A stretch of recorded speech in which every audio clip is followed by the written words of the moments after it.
There are few stories that are as difficult to comprehend as the one I'm about to share with you today. How anyone could allow something like this to happen is just beyond me. This episode is not going to be gratuitously violent, however, it is going to be highly disturbing. As such, viewer discretion is advised. But before we get into today's story, if you're a fan of the strange, dark, and mysterious delivered in story format, then you come to the right podcast because that's all we do. And we upload twice a week, once on Monday and once on Thursday. So if that's of interest to you, please offer to mount the 5-star review button's brand new 75-inch TV to their wall. But when you do, purposefully miss all of the studs. Also, please subscribe to the MrBallen Podcast wherever you listen to podcasts so you don't miss any of our weekly uploads. Okay, let's get into today's story.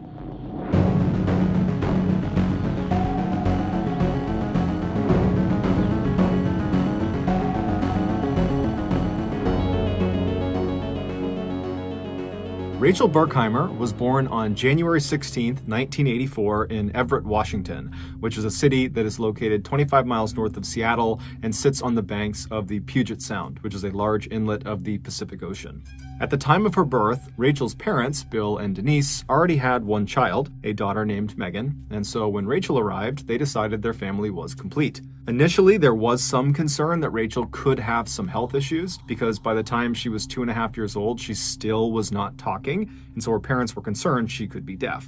But shortly after they went to a specialist about her hearing, Rachel would say her first words, and then from that point onward, her parents could not get her to be quiet. As a youngster, Rachel had a huge imagination. In preschool, she would pretend her fingers were imaginary friends and she would speak to them during class, often getting in trouble because of this. She also had a prized collection of troll dolls, who she gave very intricate backstories to. By the time Rachel was in grade school, she had developed a keen sense of humor. Specifically, she had the gift of mimicry. She could basically become any of her friends or her family members, and everyone thought it was really funny. In addition to her bubbly personality, Rachel was also a very gifted athlete who was always one of the very best players on her basketball, soccer, volleyball, or track team. All this despite growing to be only 4 foot 11 inches tall. Speaking of her smaller stature, even though she was not self-conscious about it, Rachel did wear 4-inch platform shoes virtually everywhere she went, including just going out to the mailbox. In high school, unsurprisingly, Rachel became very popular. Her father joked that he was her answering machine because her many friends would call the house day and night looking for her. But despite this abundance of friends, Rachel took all of her relationships very seriously. She never forgot anybody's birthday, and she would even sometimes send out these random cards that weren't even on birthdays to her friends and to her family members, just telling them how much she loved them. By 2001, when Rachel was 17 years old and in her 3rd year of high school, it just seemed like she was this amazing person who was destined to live a totally charmed life. However, this would not last. Of all of her friends, Rachel's best friend was an 18-year-old boy named Corey Haynes. She had met him when they were young, and they had quickly become soulmates, at least according to their families. However, their relationship was not a romantic one. It was more of a brother-sister style relationship. They spent nearly all of their time together, and in the rare times they were not together, they could always be found speaking on the phone. In the summer following Rachel's 3rd year of high school, Corey was riding in a car with 3 other students from his and Rachel's school. Rachel was not with them. And at some point, the driver of the vehicle lost control of it and started to flip off the road. And when it finally came to a stop 100 feet away from the road, Corey and one of the other student passengers, a 17-year-old named Levi Whiting, were both unfortunately deceased. When Rachel heard the news about this crash, she fell apart. Not only was Corey literally her best friend in the world, but she was also very close with Levi as well. And so over the rest of that awful summer, Rachel spent most of her time crying in her bedroom, looking at pictures of her and Corey and her and Levi. Her older sister, Megan, would say that Rachel was just beyond heartbroken. It was like all of the joy and happiness that normally characterized her was just gone. Finally, that summer did come to an end, and it was time for Rachel to return to Marysville-Pilchuck High School to begin her 4th and final year. Her family hoped that finally being around some other students again would help heal her and help her move on, but unbelievably, over the course of that school year, 4 more students, all of whom were friends with Rachel, would die. There was a suicide, there was a drowning, a hit and run, and an accidental shooting. It was like the school was cursed. By the second half of that school year, Rachel, like many other students at the school, had become deeply depressed. The trauma of losing so many people close to her had just crushed her spirit. When her grades, which were normally quite good, began to decline dramatically, her parents pulled her from the high school and enrolled her in an alternative high school. They also began sending her to grief counseling. But not long after joining this alternative high school did Rachel drop out, so she did not get her high school diploma. Her parents were not happy about this decision, but they did understand their child's life had been completely disrupted in a catastrophic way over the past year. I mean, the trauma she had experienced already as this young person was more than what most adults would experience in their entire lifetime. And so they honored their daughter's decision to drop out, and they just gave her some space to try to figure out what she wanted to do next. After dropping out of school in the spring of 2002, Rachel got a job at a local pizza and pasta shop in town, but after only a couple of months, she quit. She did pick up some hours babysitting that summer, but for the most part, she spent her time just sitting in her room, alone and sad. Then one day, her father looked at the family's phone bill and saw it was significantly higher than normal. When he reviewed all of the individual charges, he saw there was one that really stood out to him. There were dozens and dozens of collect calls that had been placed from an inmate at a correctional facility. When he confronted his daughter about these calls, she would tell him that yes, she was speaking to an inmate at a correctional facility, and his name was John Anderson. He was 20 years old. He went by Diggy, that was his nickname, and that she and Diggy were in this sort of new romantic relationship. She told her father that she had met Diggy a year earlier at a high school party. This was before he was sent to jail on drug and burglary charges, and he had been very interested in her at the time, but she wasn't interested in him. Despite the rejection, though, Diggy continued to pursue Rachel well after this party, but it wasn't until a year later, when she had dropped out of high school, that she finally decided to give him a shot. Rachel would tell her father that Diggy, despite being a convicted criminal, was very misunderstood. He was actually a very nice guy who just had a troubled past, and that was why he kept getting in trouble with the law. Her father did not approve and was very worried about his daughter, but he wanted to be supportive and felt like he didn't really know the whole situation, and so he just told her, please just be careful. Not long after this father-daughter talk, Diggy got out of prison, and so Rachel, who had spent the better part of the last year shut up in her room, was now suddenly going out all the time to see him and his group of friends. It's important to understand here that Diggy and his group of friends were in reality just a group of petty criminals and drug dealers for the most part. However, they thought of themselves as a full-fledged, organized criminal gang, and they were very proud of it. And they even referred to themselves as the Northwest Mafia, and Diggy was very clearly their leader. Quickly, it became apparent to Rachel's family that a big part of, quote, spending time with Diggy and the Northwest Mafia was partying and doing drugs and drinking alcohol. And so naturally, the parents were very concerned for their daughter, who they felt was really starting to go down the wrong path in life. So over the next couple of months, Rachel's parents and her sister all tried to gently convince Rachel to stop spending so much time with Diggy and his crew because they were a totally bad influence on her. But Rachel was adamant that Diggy and his crew was making her happy, and that right now that was what she needed, that she needed to be around them, that they were really just awesome people, and that you got to trust her. And her family, they didn't trust her. They felt like, maybe she's going through a phase where she wants to date, a bad boy. They didn't really get it, but they also didn't have a way of getting through to her. It seemed like she was just convinced this is what she needed to be doing now, and so they just were kind of at a loss. Then, one day, it seemed like everything had just magically fallen into place. It was on a sunny morning in late July of that year. Rachel's father was outside working on his garden when his daughter, Rachel, suddenly appeared looking happier than she had in a long time. Bill smiled back at her and was like, "What's going on? Why are you so happy?" And she would tell him that she had a plan. She was going back to school and she was going to become a medical technician. And she was just absolutely beaming as she's telling him this news. When she was asked what had brought about this incredible change, she explained that she had recently made a new friend who was encouraging her to do this. She said his name was Maurice Rivas. He was 18 years old like she was, and he was a part of the Northwest Mafia. She told her dad that she had previously interacted with him when she first started seeing Diggy a few months earlier, but she had never really had a real conversation with him. She'd only just kind of waved and said hi whenever they were at gatherings together. But a few days earlier, when she was at a Northwest Mafia party, she and Maurice just kind of happened to find themselves alone, and so they struck up a friendly conversation. And during that talk, Maurice confided in Rachel that he was actually really unhappy, and he wanted to leave the Northwest Mafia, and he wanted to go back to school since he had actually dropped out of high school as well.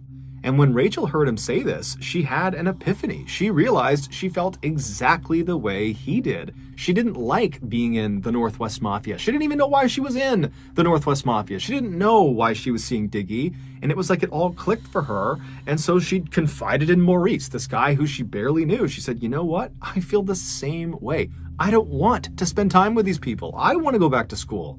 And so this random conversation they had at this party really immediately bonded them together. It was like they both had been harboring this deep, dark secret, but now only with each other, they could discuss it openly. And it was very liberating for them. And so by the end of this first real conversation they had, the pair had promised each other that they were going to get out of the Northwest Mafia, they were going to go back to school, they were going to clean up their acts, they were going to fix their lives, and they were going to do it together. They were going to support each other and have each other's back. Rachel would even joke with her father that they were already talking about when they went back to school that they would go to senior prom together, although she assured her dad that their relationship was totally platonic. This was not a romantic thing.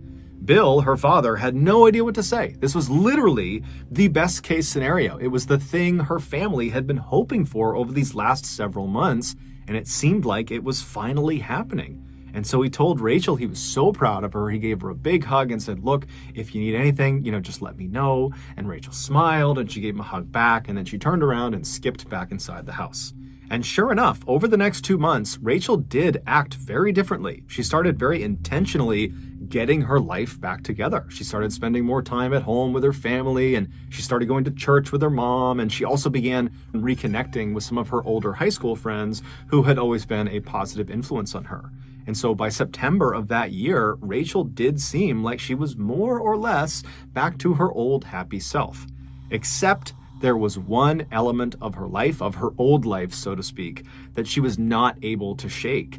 And that was her relationship with Diggy. She just could not end it. She had tried to, but apparently he didn't want to break up. And so they fell into this sort of weird on and off again relationship that kept Rachel periodically going back to these Northwest Mafia gatherings. Her family was obviously unhappy about this particular detail, but they did feel confident that given her recent changes, that she would eventually break it off for good with Diggy. And so until that happened, they were actually quietly grateful that her new friend Maurice was also still spending time with the Northwest Mafia.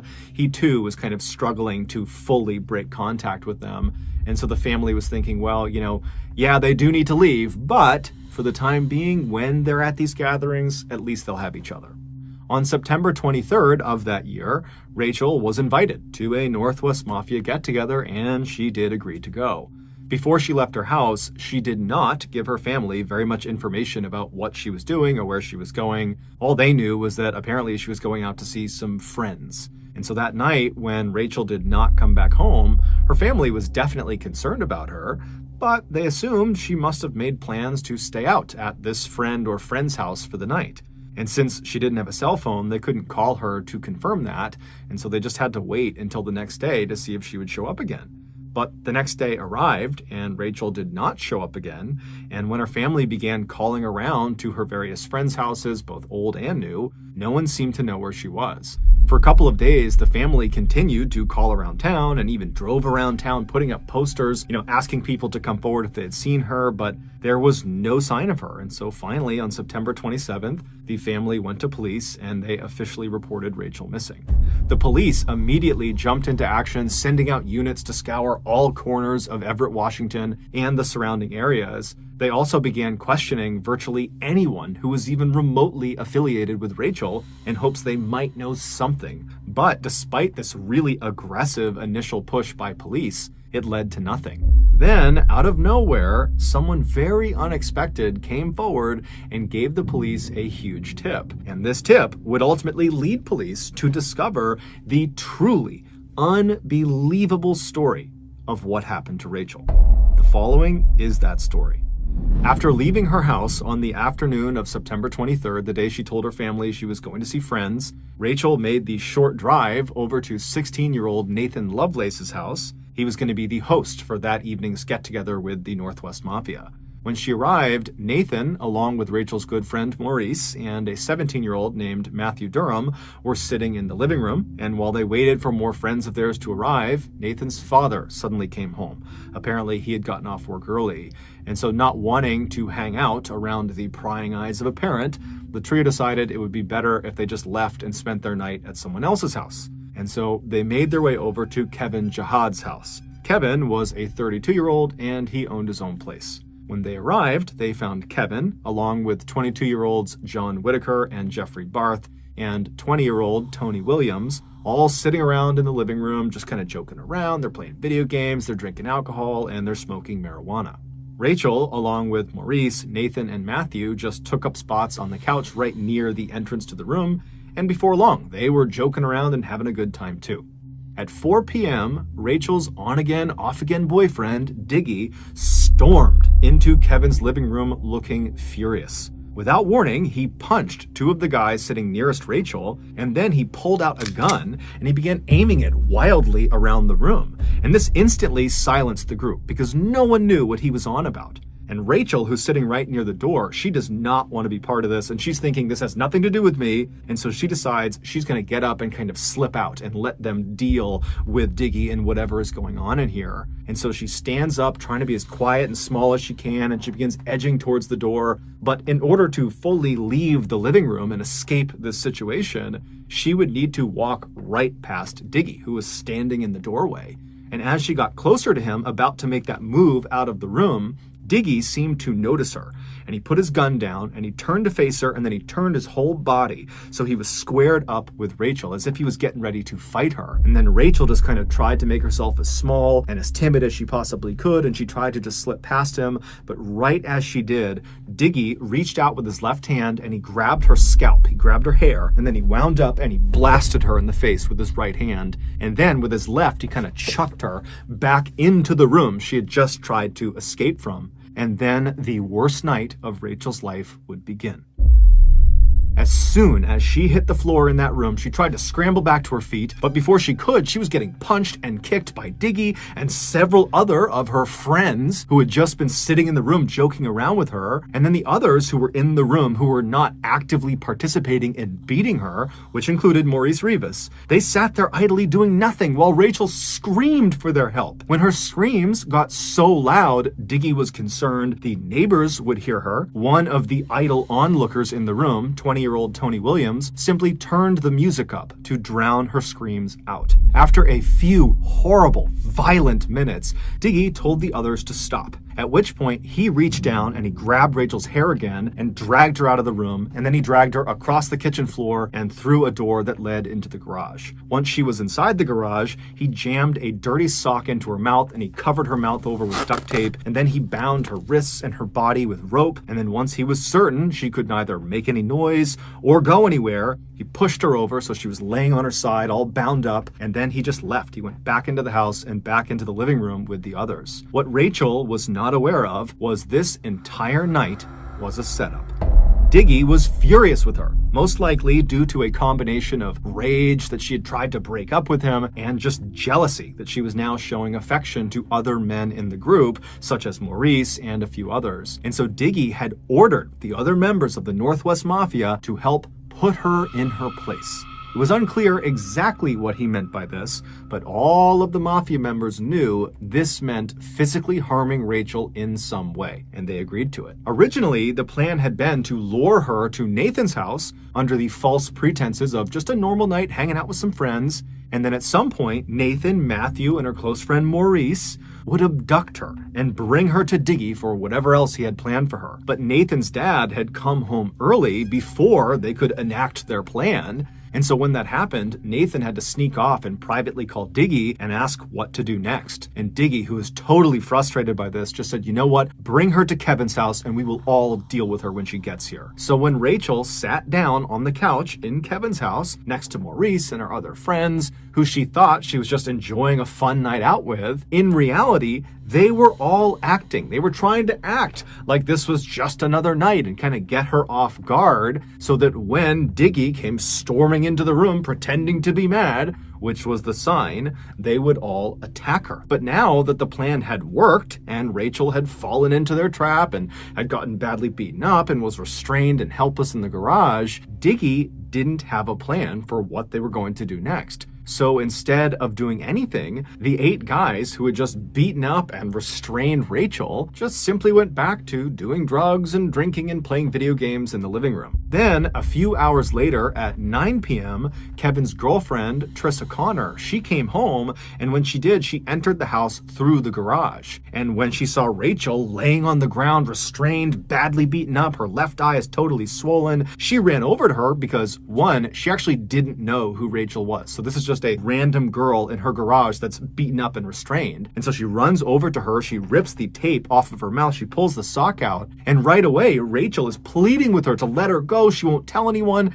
and Trissa is totally confused because she really has no clue what's going on. She was not a part of the plan to harm this girl, and so Trissa just instinctively runs into the house. She does not make any contact with the guys in the living room. She goes straight into the kitchen and she gets a knife, and then she runs back into the garage and she begins cutting through all of Rachel's restraints to free her. But before she could finish the job, Diggy apparently had heard the commotion of Trissa coming in and heard her running around the house. And so Diggy comes storming into the garage. He sees what Trissa is doing. He runs over and he grabs her hands and he physically stops her from freeing Rachel. And then he threatens Trissa that he's going to harm her if she lets Rachel go. And so Trissa, amazingly, at this point, despite clearly seeing something very bad is happening to this girl, instead of continuing to try to fight this and figure out what's going on and maybe try to help this girl, she just gets mad at Diggy and says, I don't want this in my house. What are you doing? I don't want this girl in my house. You know what? I'm going to call the cops if you don't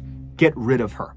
Meaning, I don't care what you do with her, but I don't want this in my house. I don't want to be involved with whatever this is. And then she promptly begins to leave Rachel alone with Diggy. She starts walking away, and Rachel, she's heartbroken. This was her way out. She was about to be let go, and now Trissa is leaving her behind. And so Rachel's begging her to come back. Please, you gotta let me go. But Trissa didn't listen. She walked into the house and shut the door behind her. And then Diggy, who was still in the garage, he just immediately turned around. He tied Rachel back up. He stuffed the sock back in her mouth. He taped her shut. And then he went right back into the house and shut the door, leaving Rachel all alone again. But a few minutes later, Diggy would come back, this time with John Whitaker, and the two of them would show up with this black duffel bag, this huge bag. And they walk over to Rachel, who's now whimpering in the corner. She'd kind of pushed herself to the side. And they lifted her up and they forced her small body into this black bag, and then they zipped it shut.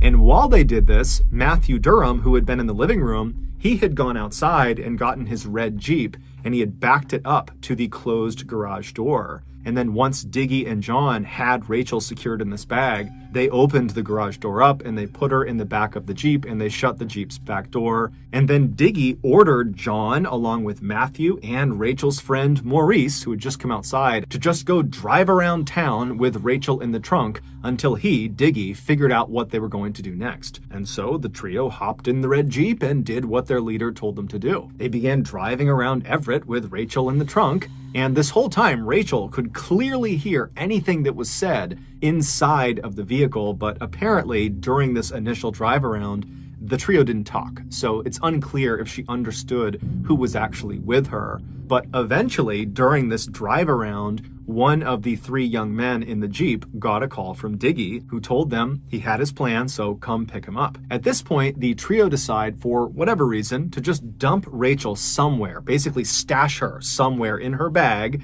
and go pick up Diggy. And then once they had Diggy, they would go back, they would get Rachel, and then they would figure out what they were going to do. They'd hear the plan that Diggy had in store. And so Matthew drove the red Jeep about 10 miles north of Everett to a quiet cul-de-sac in this suburban neighborhood. And then once the Jeep was stopped, Matthew and Maurice got out and they went around to the back of the Jeep. They opened it up and they pulled Rachel out of the trunk and they walked her over and put her behind some big tree on someone's front property. Now, it's nighttime. This was not a well-lit up area. And so they thought by putting her behind this tree, she'd be out of sight of the road and, no one would see her. And they also decided that one of them would need to stay back and guard her to make sure she didn't escape or that nobody did accidentally find her. And they decided Maurice would be the one who would stay back and do that. And so after Rachel has been planted behind this tree, Maurice made his way over and he sat down next to her. And then Matthew and John, they just drove off in the Jeep to go get Diggy.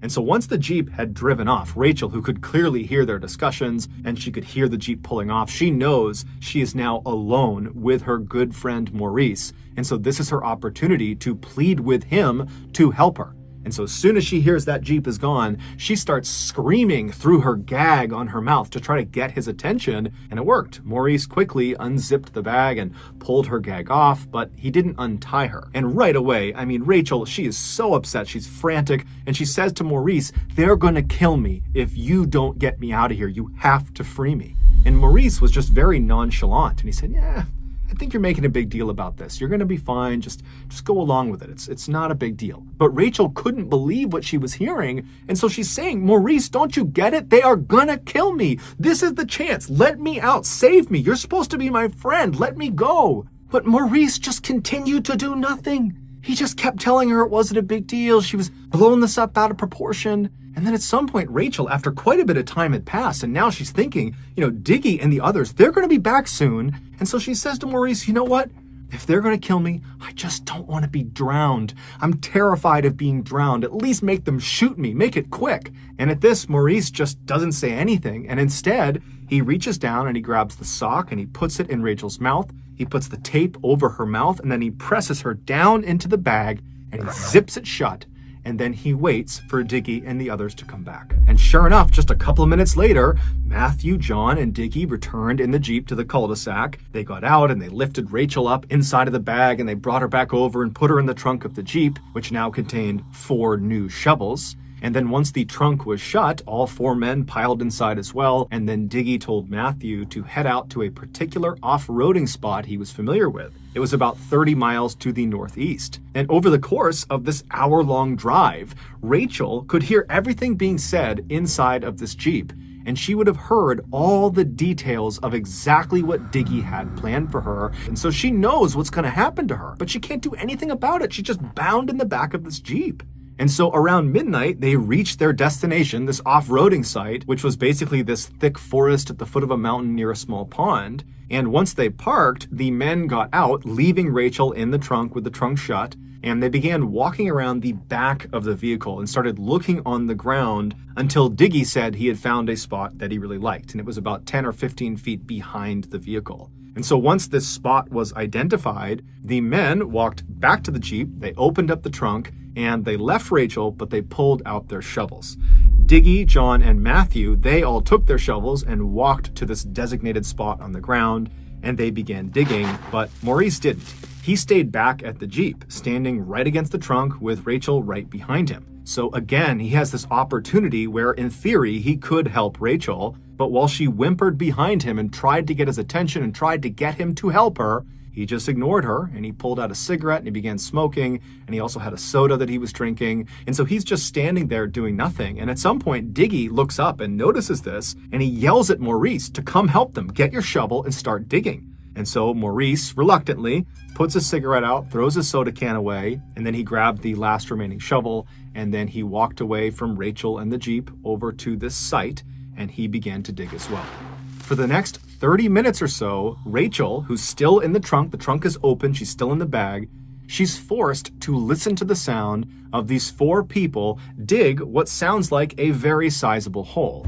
And then when they finally stopped digging, she heard them chuck their shovels aside and start walking back over to her. And when they reached her, they unzipped the bag and they pulled her out and they sat her down on the back of this Jeep. So she's kind of sitting, looking in the direction of this dig site. And as they begin cutting off her restraints and removing the tape from her mouth, she gets a clear view of what they had been digging, and she knows immediately what it is.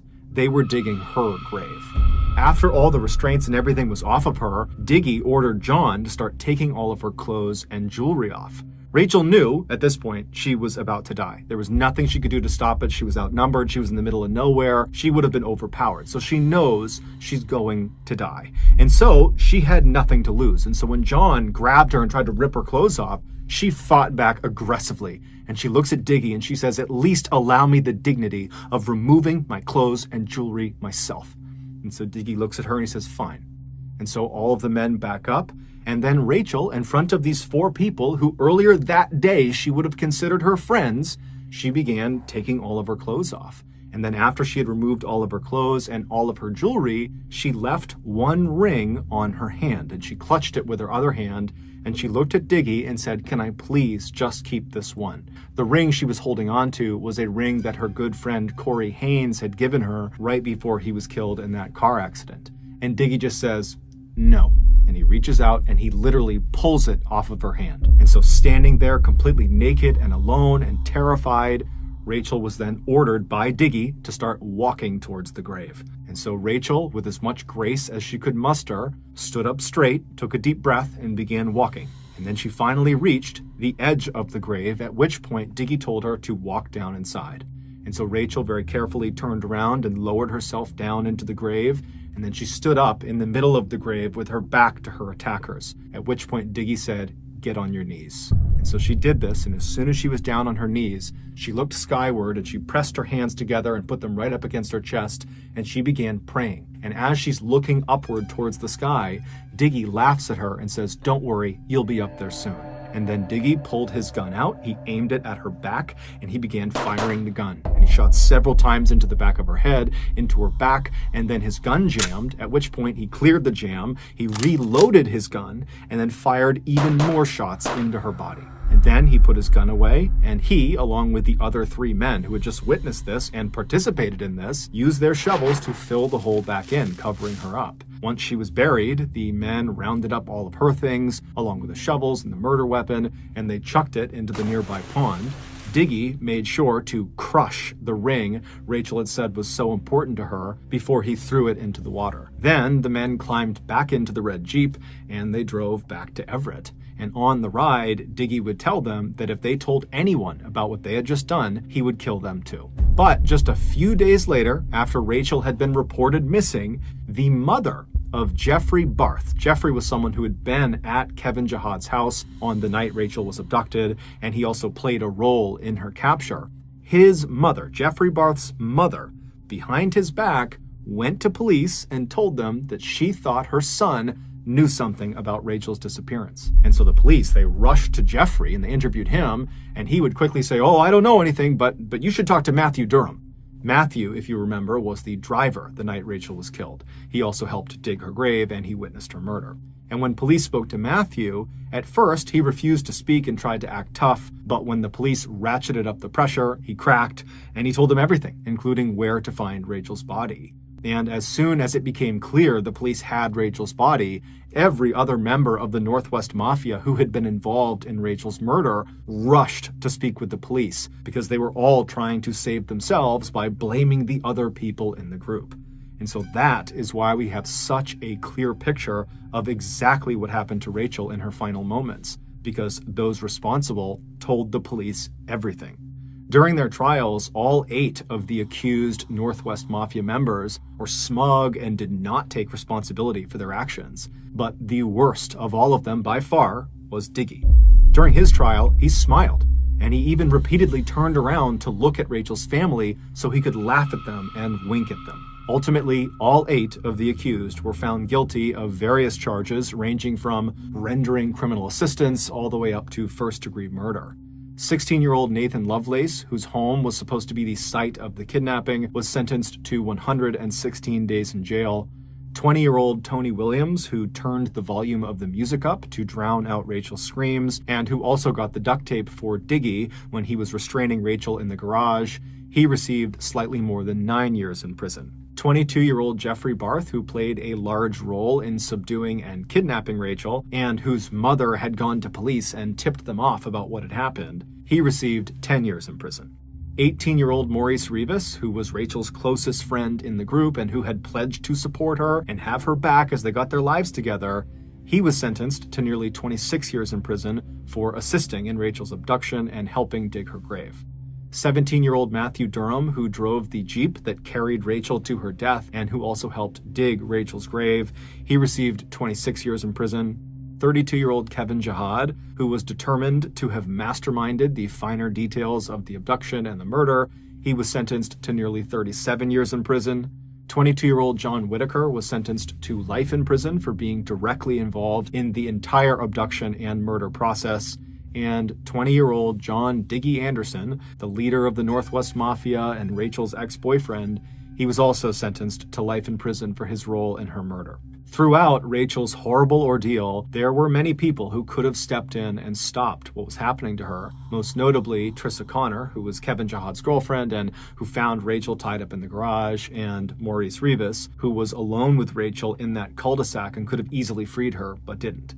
As a result of these heart-wrenching details, Rachel's family and their legal team worked very hard to pass a bill called SHB 1236. This bill makes it a criminal offense in America if you do not summon assistance for a person that has suffered substantial bodily harm. They are hoping this will save at least one person from suffering unnecessarily.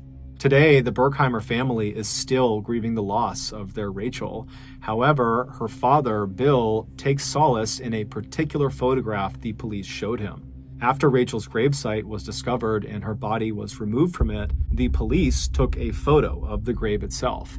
And in this photo, you can see an imprint in the soil of Rachel's hands where she fell after she was shot. And it looks like her hands were pressed together near her chest, meaning she was likely praying in her final moments on Earth. And Bill likes to believe that means she was at peace when she finally died.